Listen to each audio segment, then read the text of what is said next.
It was a time of great struggle. My fellow citizens, we have come now to a time of testing.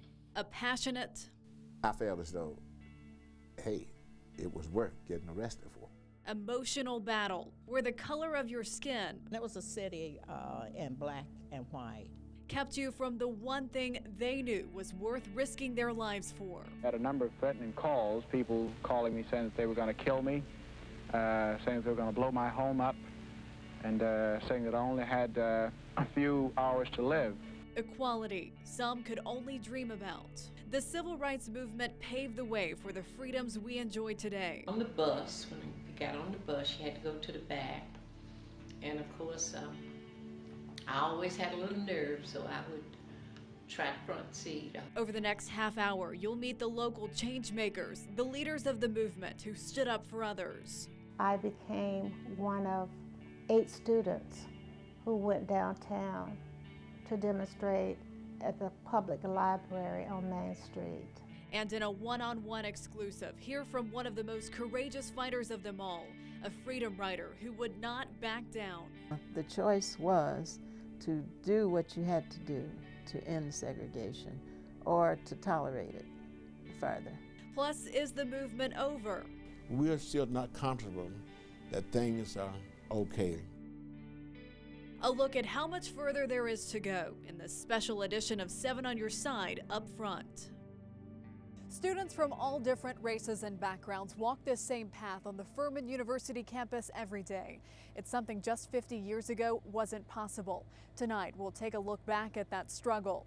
With the help of Furman students and the knowledge of its professors, this program is a partnership to remember Greenville's past and look ahead to its future. This is a journey that begins at a different place in a much different time. For more than a decade, starting in the mid-50s, the civil rights movement raged on. Nowhere was the divide more deeply rooted than the Deep South. This is a demonstration in Montgomery, Alabama, led by Dr. Martin Luther King. In contrast to the violence of many marches, this one is held peacefully. In 1955 in Montgomery, Alabama, Rosa Parks refused to give up her seat on a city bus to a white man. Others joined in to boycott the buses. That we, the Negro citizens of Montgomery, Alabama, do now and will continue to carry on our mass protest. If you don't believe, get up into hell. Freedom coming and it won't be long. Just follow me down to Hines County Jail. In 1961, a group of whites and blacks set out to challenge integration on interstate bus travel in the South. The Freedom Rides were met with violence in Alabama. Another group continued the mission to Jackson, Mississippi. And my welcome to the city of Jackson was coming in on a Greyhound bus, entered the Greyhound bus station, and were asked by a local member of the police department to move on. And I was moving, and he said, "You're under arrest." Young people led the movement. In Greensboro, North Carolina, 4 college students held sit-ins at the Woolworth's lunch counter. The sit-ins spread to lunch counters across the country. One of the most passionate fights was equal rights for education. Nationally, the history of the desegregation of schools really begins with the 1954 Supreme Court case, Brown versus Board of Education, which effectively overturned this separate but equal doctrine. In 1957, riots raged in Little Rock, Arkansas, when a group of 9 black students tried to attend the all-white school, but change didn't come quickly. Many places in the South dragged their feet and stalled until the courts made them desegregate.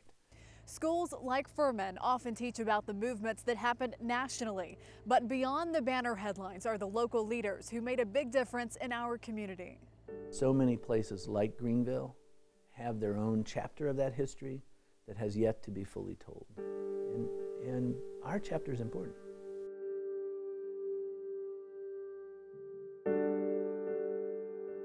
That chapter begins around 1959. That year, baseball great Jackie Robinson came to Greenville. As the first African-American to play Major League Baseball, Robinson was active with the NAACP.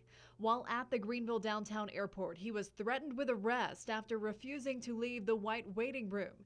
It was just the spark the upstate needed. The first public action that had any real notice in the media was the march on January 1st, 1960 to the airport from Springfield Baptist. Hundreds marched that day.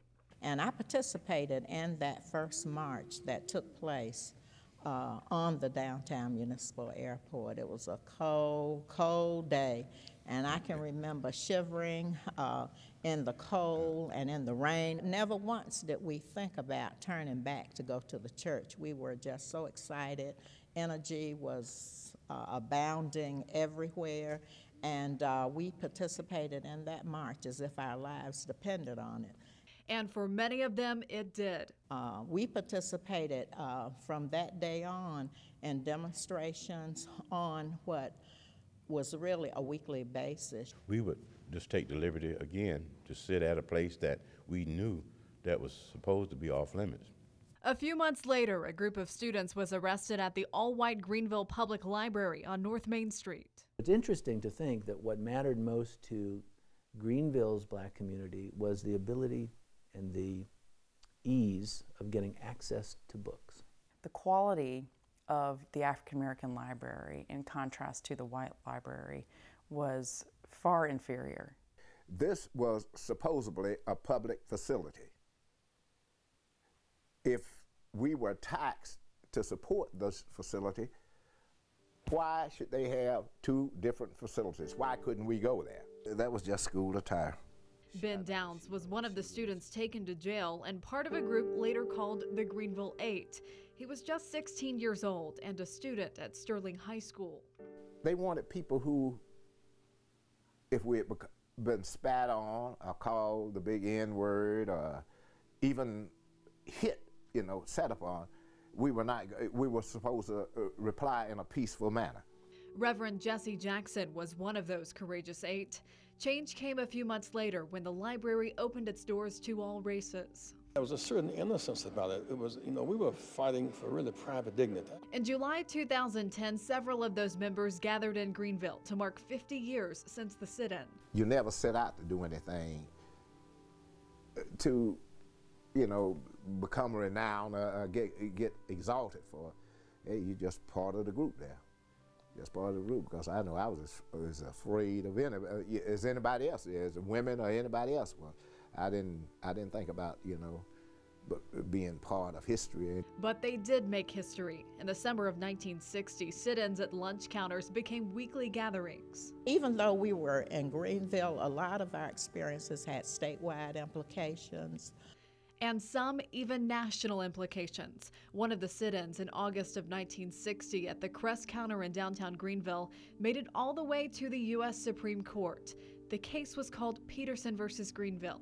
The decision handed down said the city's segregation ordinances violated the 14th Amendment.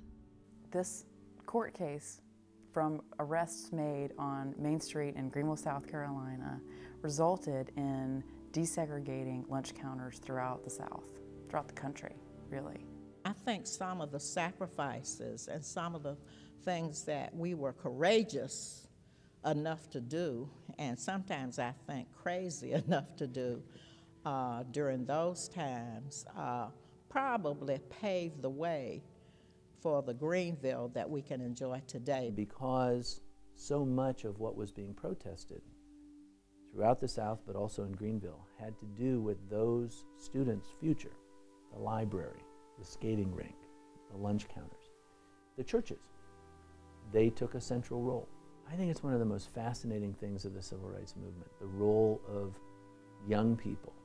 Young people still lead the fight today. Throughout our program, you'll see conversations between local civil rights leaders and Furman students and professors. This oral history is a way of documenting how far we've come and teaching us valuable lessons for the future. Racism is very much in our town, but it's subtle. It's woven in the fabric. By the time I learned that I did have some rights, although they had not been practiced in my neighborhood and in the environment that I had been a part of, I began to recite some of these rights to people when I came in contact with them who treated me differently. Still to come on 7 on Your Side Up Front, it was the heartbeat of the freedom movement.